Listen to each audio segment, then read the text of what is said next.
Hello everyone and again welcome back to my channel. প্রতিমা বানানোর চতুর্থ পর্ব নিয়ে চলে এলাম। আগের দিন তো তোমরা দেখেছো খড়ি স্নান করিয়ে কাজ কমপ্লিট করেছিলাম। আজকে কলেজে এসে আবারও মাথায় হাত, কারণ ঠাকুর আজকে আবারও ফেটে গেছে। ঠাকুর ফেটে গেলে যে কি পরিমাণে টেনশন বেড়ে যায় সে তোমাদেরকে আমি কি বলবো। তো যা হোক তা হোক করে তো ঠাকুরের ফাটাগুলোকে জোড়া লাগালাম। তারই মাঝখানে চলে এলো মিন্ত্রা থেকে আমার একটা পার্সেল। তো ঠাকুর জোড়া লাগানোর পরে শুকিয়ে নেবার পরে আবার খড়ি দিয়ে শুকানোর পরে এখন ফাইনালি ঠাকুরের কালার করার কাজ শুরু হয়েছে। আমরা তো প্রথমেই ভেবেছিলাম যে আজকে কালারের কাজটা হয়ে যাবে, তারপরে মাকে পুরোপুরি সাজিয়ে দেবো। বাট ঠাকুর এবছর আমাদের সাথে খুবই বদমাইশি করেছে, তাই জন্য প্রচুর ফেটেছে এবছর। তো যাই হোক, তারপরে মায়ের আশীর্বাদ নিয়ে মাকে ভালোভাবে প্রণাম করে রং করার কাজ শুরু করলাম। আশা করছি আর মা ফাটবে না, কারণ এবারে ফাটার কোনো চান্সই আমরা রাখিনি।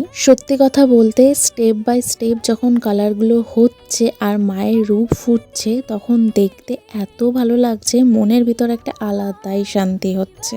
এখানে মোটামুটি কালারের কাজ কমপ্লিট, এরপরে হবে চক্ষুদান। তার আগে এই কালারটা ভালোভাবে শুকিয়ে যাক। আর এই যে এখন বিদিশা ম্যাম করছে মায়ের চক্ষুদান। তোমরা তো জানো যে প্রত্যেক বছরই আমরা সবাই মিলে ঠাকুর বানাই, কিন্তু মায়ের চক্ষুদান কিন্তু ম্যামই দেন। আর মায়ের চোখ হওয়ার পর যে কি সুন্দর লাগছে সেটা তোমরা একটু পরে দেখতে পাবে। আর এখানে দেখো মায়ের শাড়ি গয়নাগুলো আমি বার করে রেখেছি। শাড়ি আর গয়নাগুলো কেমন হয়েছে তোমরা অবশ্যই একটা কমেন্টে জানিও। আর আচ্ছা, এবারে দেখে বলো তো মাকে তোমাদের কেমন লাগছে। আমার তো দেখে ভীষণই ভালো লাগছে। এবারে কিন্তু আমরা তোমাদের মতামতটা জানতে চাই, তার জন্য অবশ্যই তোমরা প্লিজ একটা কমেন্ট করো। চলো এরপরে মাকে শাড়ি পরিয়ে দেওয়া যাক। আর শাড়ি পরাতে গিয়ে একটু আমাদের প্রবলেম ফেস করতে হয়েছে, বাট ঠিক আছে, শেষে গিয়ে আমরা খুব ভালোভাবে শাড়িটা পরাতে পেরেছি। এটাই হয়তো মায়ের আশীর্বাদ। জানো তো তোমরা, আমি না কোনোদিনও ঠাকুর বানানোর কাজ করিনি, বা আমার পরিবারের কেউই ঠাকুর বানানোর সাথে যুক্ত ছিল না। আমি কিন্তু প্রথমে কলেজ থেকেই